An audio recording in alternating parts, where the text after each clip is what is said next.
Hello everyone, welcome back to the channel. In the previous videos, we learned concepts such as conditional statements and loops in Python. Today, we'll combine those concepts to build a real life application. Whenever you create an account on a website, you have probably seen messages like weak password, moderate password, or strong password. Have you ever wondered how websites determine that? In this video, we'll build our own password strength checker in Python. So let's get started. First, we ask the user to enter a password. The input function accepts data from the keyboard. Whatever the user enters is stored in the variable named password. Now we create four variables. These variables will help us remember whether a particular type of character is present in the password. Initially, all values are false because we haven't checked the password yet. False and true are Boolean values. A Boolean variable can store only two values, true or false. They are commonly used when we want to track conditions. Now we use a for loop. Here ch is the loop variable. The loop will visit every character of the password one by one. For example, if the password is python @123, the loop will first examine p, then y, then t, and so on. The isupper function checks whether a character is an uppercase letter. Isupper is a built-in string function provided by Python. It returns true if the character is uppercase, otherwise it returns false. The islower function checks whether a character is a lowercase letter. The isdigit function checks whether a character is a number. If the character is not uppercase, not lowercase, and not a digit, we treat it as a special character.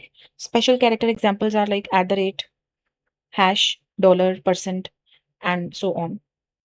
We'll use score to measure password strength. The stronger the password, the higher the score. The len function returns the number of characters in a string.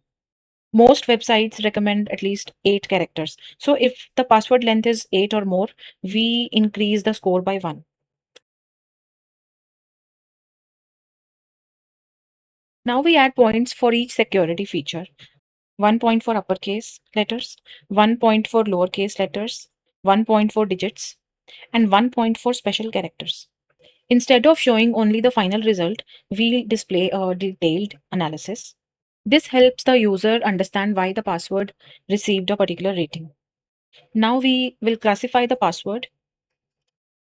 If the score is very low, the password is weak. If the score is in the middle range, it is moderate. Else, if all major security features are present, it is strong. Let's make the program more useful by providing suggestions. In this print statement, I have used \n. \n creates a new line. It improves the formatting of the output.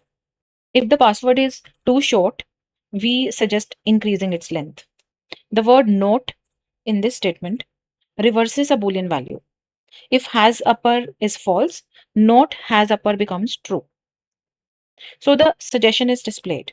If the password doesn't contain lowercase letters, we can give suggestion add lowercase letters. And for digits and special characters also, we can give suggestions. Here we use the AND operator. The result becomes true only when all conditions are true. If every security requirement is satisfied, the program congratulates the user. Now let's run the program. If we take ABC as the password strength is weak.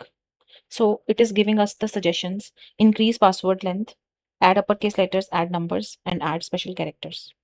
Let's run this program again. Password strength moderate. Python @123. Password strength is strong. So today we built a password strength checker using Python. In this project, we used loops, string methods, Boolean variables, logical operators, and conditional statements. This is a great example of how basic Python concepts can be combined to create a real world application. Try different passwords and see how the strength changes. If you found this video helpful, like the video, subscribe to the channel, and I'll see you in the next video.